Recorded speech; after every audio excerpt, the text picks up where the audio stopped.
start with Disney.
keep holding on when my brain's ticking like a bomb. Guess the black dots have come again to get me. Sweet bitter words, unlike nothing I've heard. Sing along, mockingbird, you don't affect me. That's right. Deliver it to my heart. Please strike. Be deliberate. Wait, I'm coming undone. Wait, I'm coming undone. Too late. I'm coming undone. What looks so strong, so delicate. Wait, I'm starting to suffocate, and soon I anticipate. I'm coming undone. What looks so strong, so delicate. I'm a rebel just for kicks now. Choke again. I thought my demons were my friends.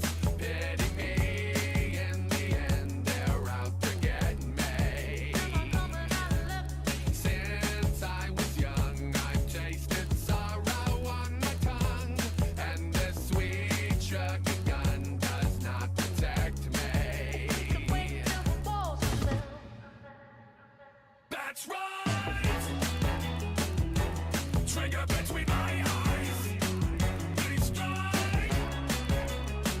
Make it quick now. Wait, I'm coming undone. Wait, I'm coming undone. Too late. I'm coming undone. What looks so strong, so delicate. Wait, I'm starting to suffocate, and soon I anticipate. I'm coming undone. What looks so strong, so delicate. Be over now, but I feel it still.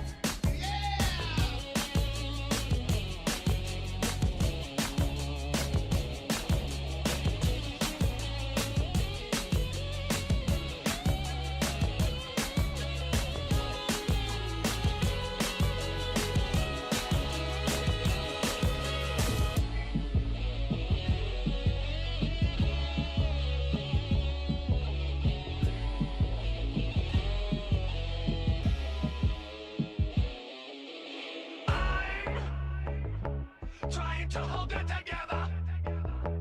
Head is lighter than a feather. Looks like I'm not getting better. Not getting better. Wait, I'm coming undone. Wait, I'm coming undone. Too late. I'm coming undone. What looks so strong, so delicate. Wait, I'm starting to suffocate, and soon I anticipate. I'm coming undone. What looks so strong, so delicate.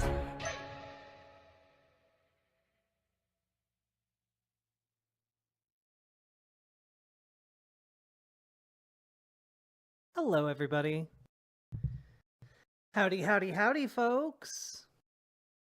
It's been a hot minute. How you doing? Oh yeah, sorry, I forgot. The news factory had a terrible explosion. A terrible explosion, everybody. There's news everywhere. How will we ever clean up all of this news? There's news on the floor. There's news on my pants.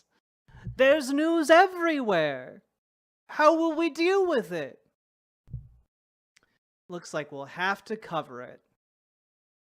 How we all doing, folks?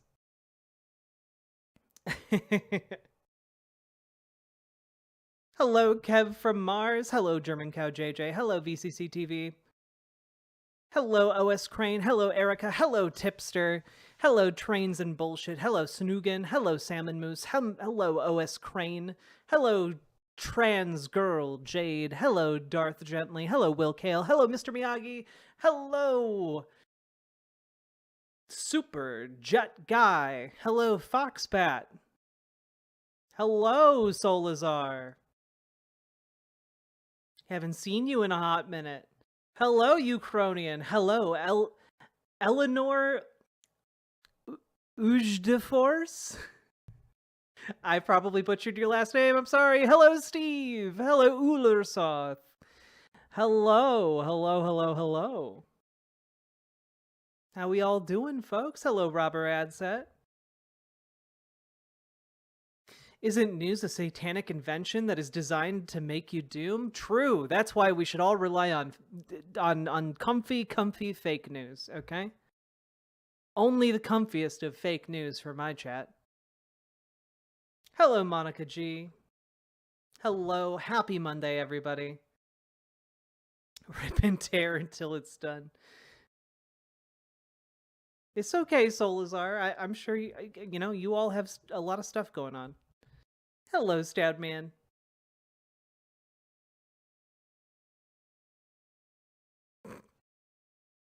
How we all doing today?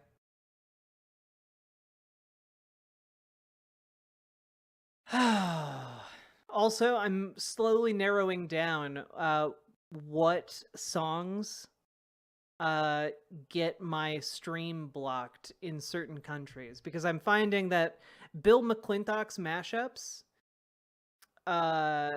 tend to rely on songs that will get blocked in certain countries, and my goal for this stream is to not do that. I don't care if the stream gets demonetized, but if it gets blocked, that's not great.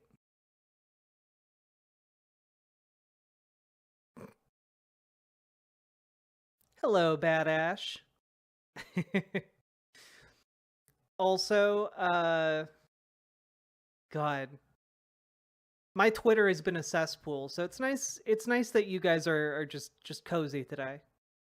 Which countries? It's like Russia and like a handful of others. Hey, cool trainer.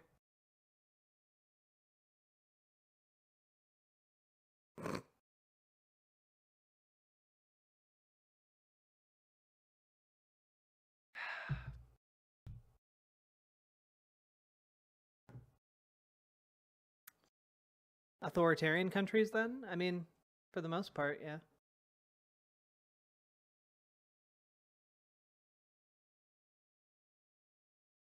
What was the song you played last before you came in? It's called "Corn in a Can" by Bill McClintock.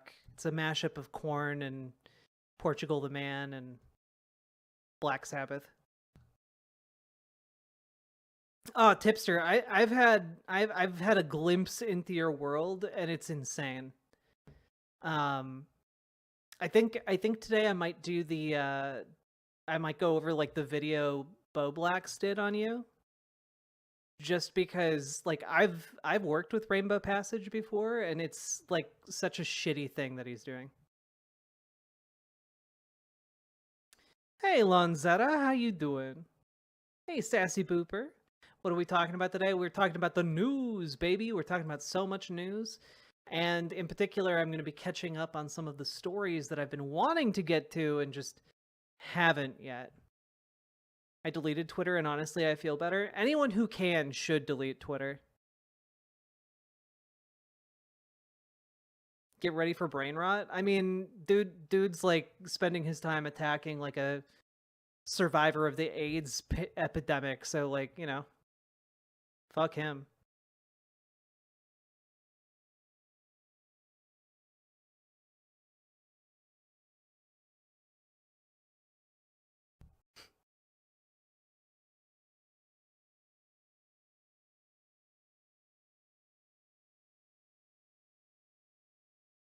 Even minimizing Twitter from desk to desktop rather than phone is helpful. True.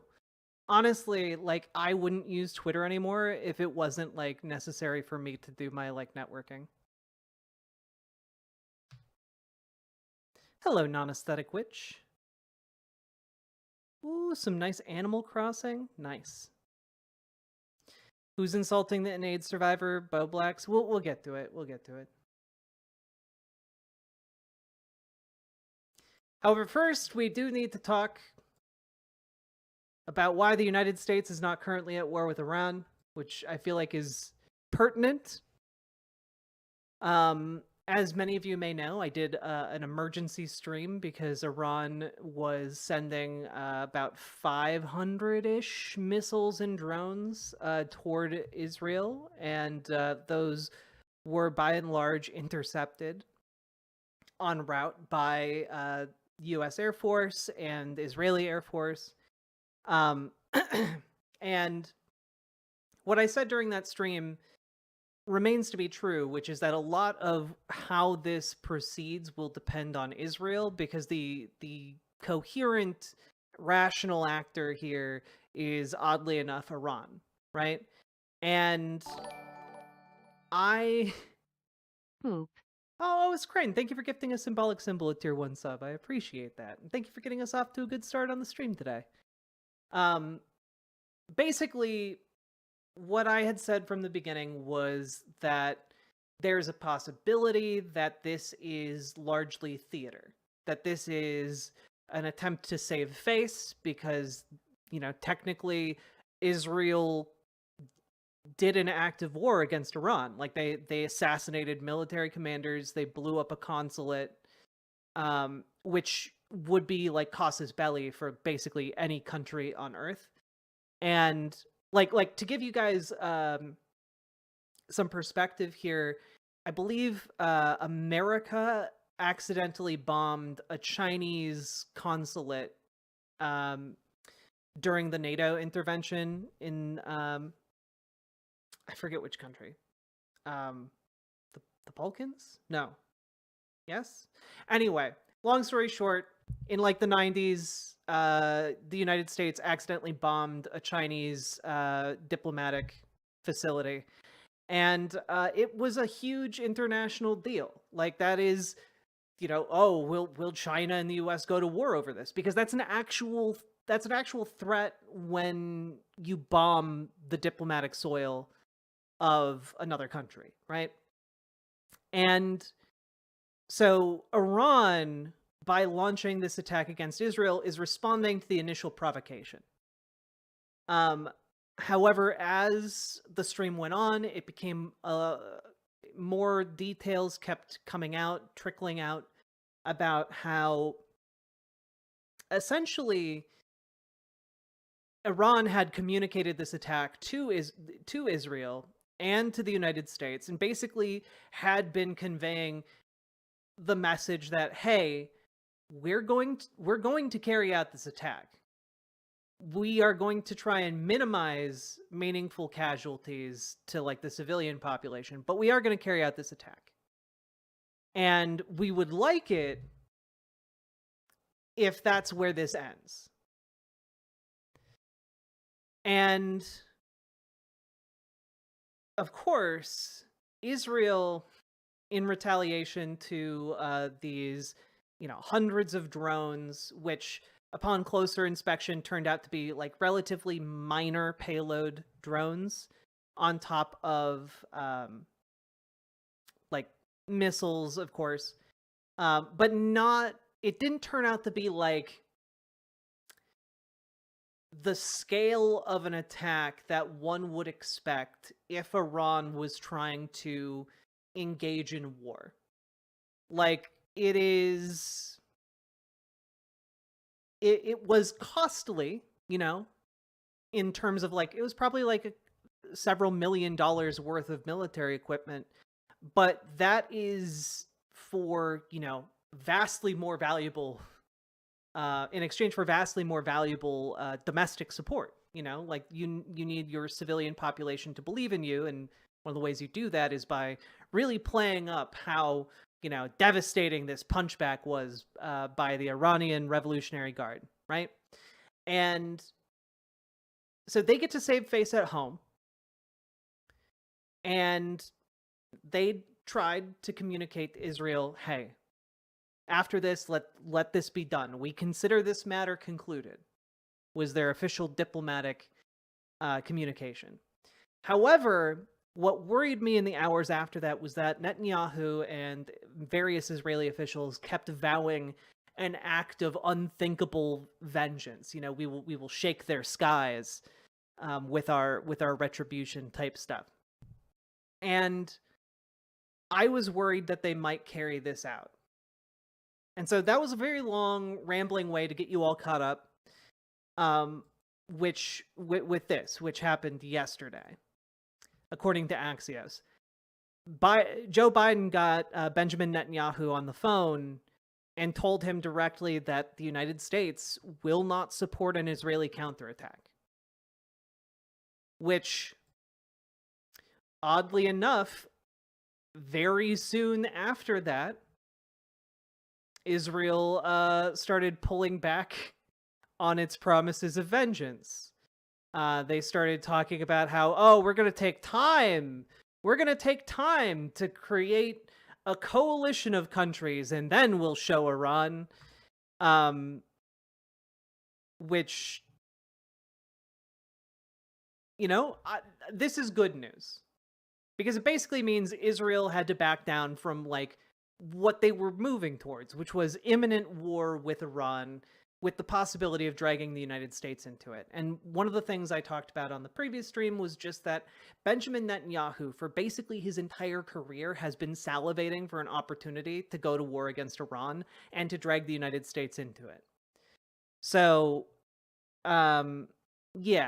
essentially, Joe Biden just called up Benjamin Netanyahu and canceled the Israeli counterattack with one phone call, which really is great. Don't get me wrong, that's unambiguously a good thing. But it really underscores the fact that he could have done this at any point over the last several months for, intervening in this way for the civilians in Gaza. And that's deeply disappointing. But, like, I guess this is slightly complicated by the fact that an Israeli counterattack would rely on US support, whereas Israel right now doesn't necessarily rely on US support to do what it's doing in Gaza, outside of, like, diplomatic, defenses that the United States provides to Israel. This is really just kind of underscoring the fact that Biden has done nothing. Very, very, very, very little.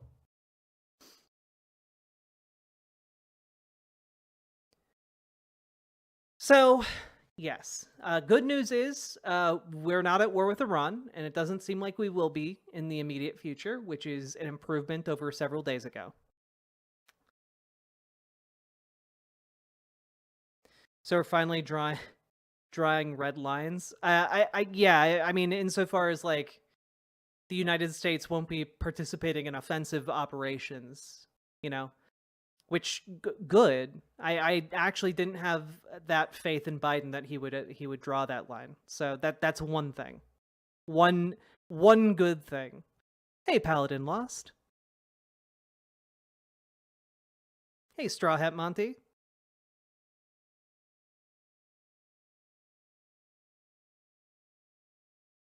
And yes, I'm sorry I'm starting stream late. I had a very busy day, and it took a long time to get here. Well, Amber Brains, congratulations on selling your jewelry. And for surviving, of course. Hey, Goblin City Band. Hasn't the US kind of done so before and they just moved the line all over again? Yes. The United States is an inconsistent actor. Hey, Paladin, I would love good news. Because the news factory has exploded and all of this bad news is everywhere.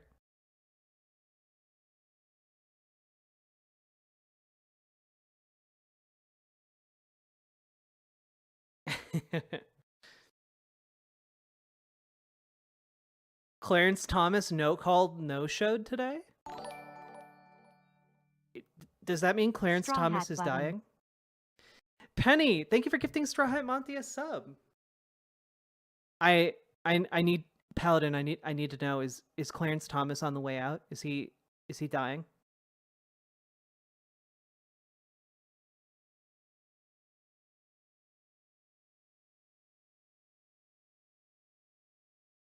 Yeah, no World War III. That always a good day.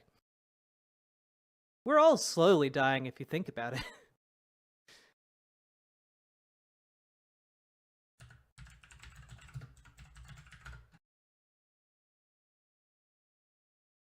Yeah. My god. As of 6 hours ago, he's absent with no explanation.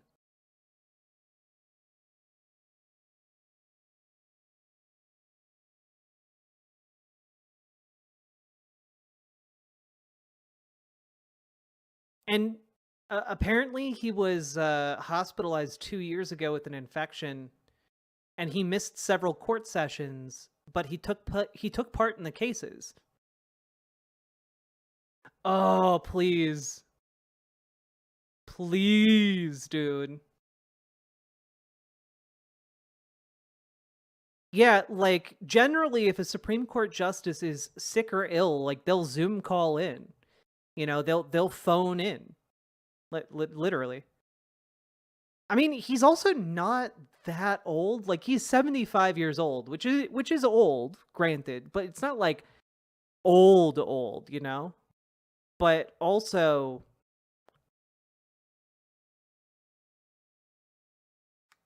I feel really, really bad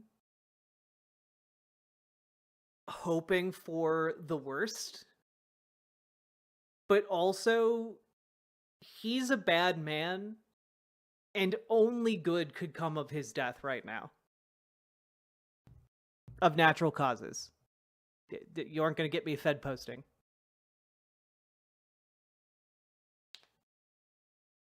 I just... My hope is that we are able to get someone else into the court, because that would be amazing. That would be amazing. Since can I just tell you one of the things I've been really mad about with the Supreme Court? I haven't talked about it just cuz I haven't been talking much about the Supreme Court. Like, there are people who've been advocating for Sonia Sotomayor to step down, and it's just like, yeah, what are we doing here? Why are we why do we have all of these ancient people who could keel over at any time? Like, she's 69, nice, and that's a nice time to step off the Supreme Court. Okay, it's a nice time, and then we don't have to like worry about her reaching 75 years old in order for, like, you know, if the election is lost or whatever, you know, like, please. Yeah, let's not have another RBG moment. We literally lost the right to abortion because of that. Because of that act of hubris.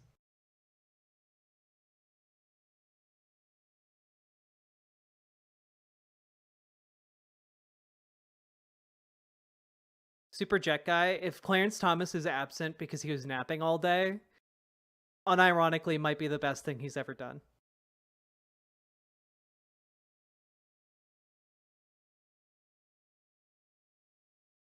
Oh, Amber Brains, there's a little button on the top of the subscribe button on top. It also allows you to gift subs. Omega Star, thank you for the $2 super chat. Maybe we shouldn't have lifetime appointments. I agree. I you know, maybe that was a bad idea.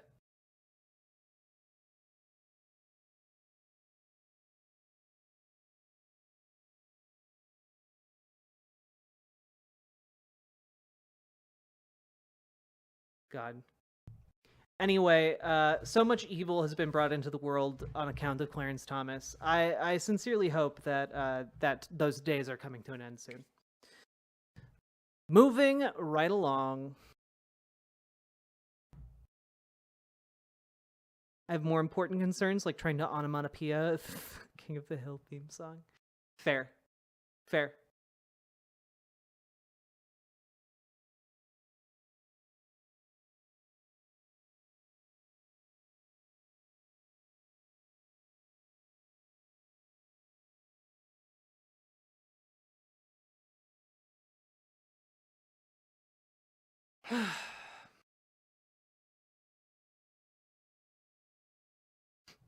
All right, moving right along.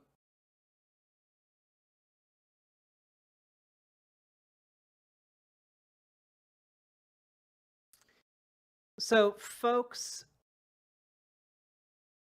the Trump hush money trial has begun. And hey, young black economist, it would appear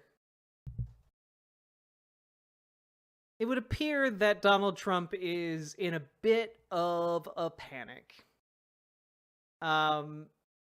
Basically his entire defense right now is like based on delaying these proceedings as much as humanly possible.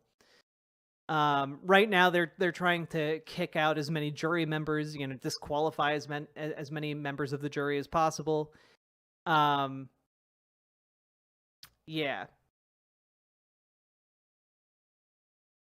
Here, throw this up.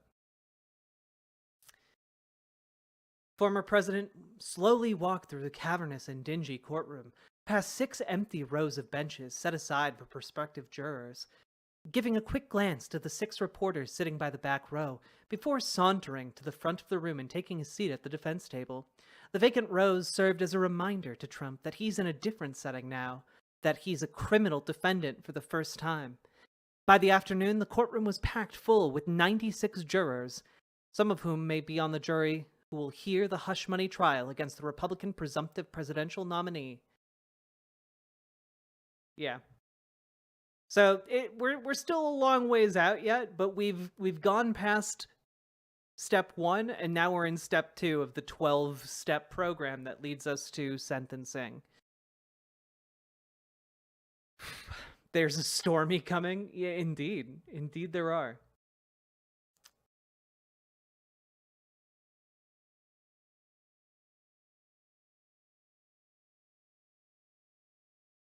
Yeah, basically the main strategy here, defense wants to slow things down. Yeah, no shit. They basically wanted to stall. They want to stall this out until after the election. That's all they want to do. My favorite quote about this was Joey Manorino. Apparently, the more conservative take is not understanding that everyone is equal before the law, and thus any citizen is a legal peer. He apparently thinks the jury should only be millionaire ex-presidents. Man, conservatives say the darndest things.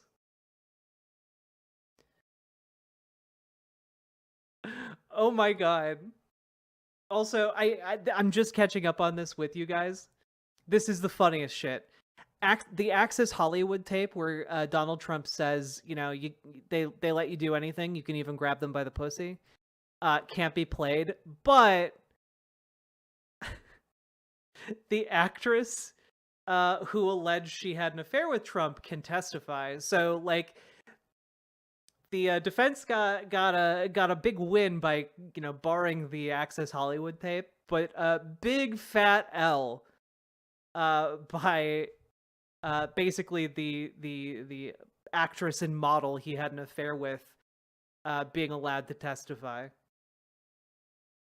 So, cool stuff. Hey, Ms. Milena, how you doing? But yeah, yeah, apparently prosecutors can also bring up the National Enquirer stories that were responsible for killing any bad press.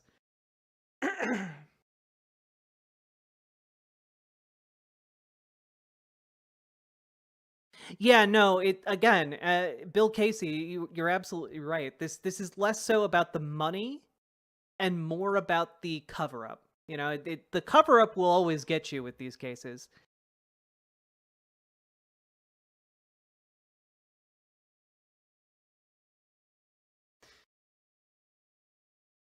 Yeah, like here's for this case, to put this in perspective, like the hush money payments were like those are one thing, right? But in order to hide the hush money payments, NEVERRRRRRRRRR, and honestly I'm having a really tough day, so I'm just glad y'all are on Purple Heart. Oh, Ms. Milena, I'm sorry you're having a tough day, but thank you for the incredibly generous tier 4 sub. I very, very, very much appreciate it. But yeah, Trump is currently facing 34 felony counts because he helped falsify business records to cover up the hush money payments. So basically, he lied 34 times on business documents, and that is a big, big fat no-no. You know, it's the covering up of it that is, you know, bad. How does one grip the pussy?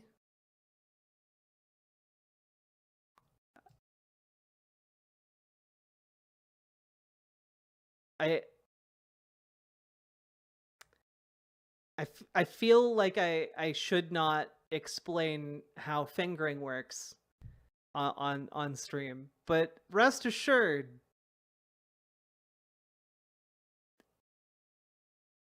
it is a thing.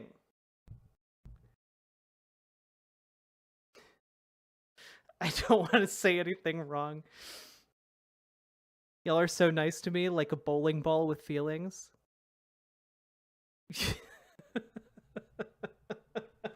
Oh god. I thought you were talking about yourself for a second, Ms. Milena.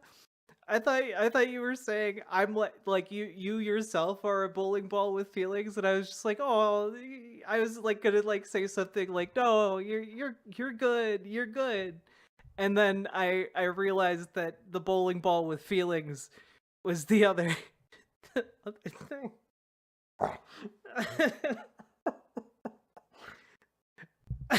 I mean, when you really think about it, aren't we all just bowling balls with fingers and feelings? Oh god. Fucking hell.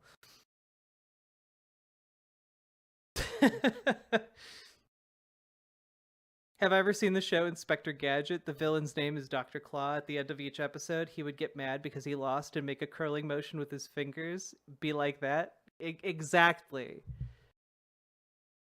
Women are like Inspector Gadgets. 100% I'm tracking with you. Oh god.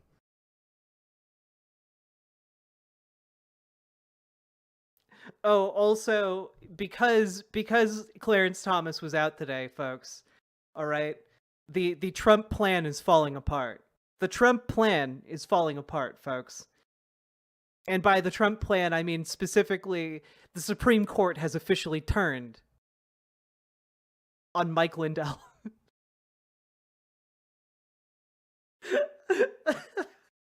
this guy, dude.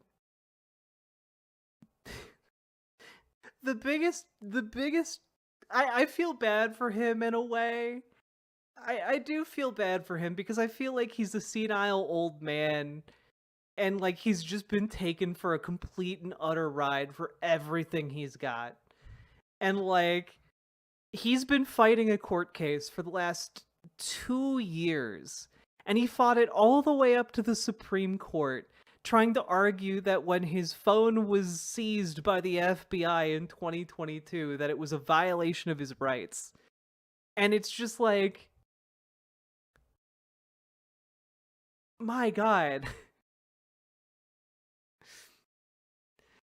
Oh yeah, by the way, in case any of you forgot this part about the story, his phone was seized in 2022 at a Hardee's. Did any of you know that Hardee's still exists anymore? Did any of you know that like Hardee's, the restaurant chain, still exists? Wait, was Hardee's the restaurant that wanted you to fuck their hamburgers? Wait.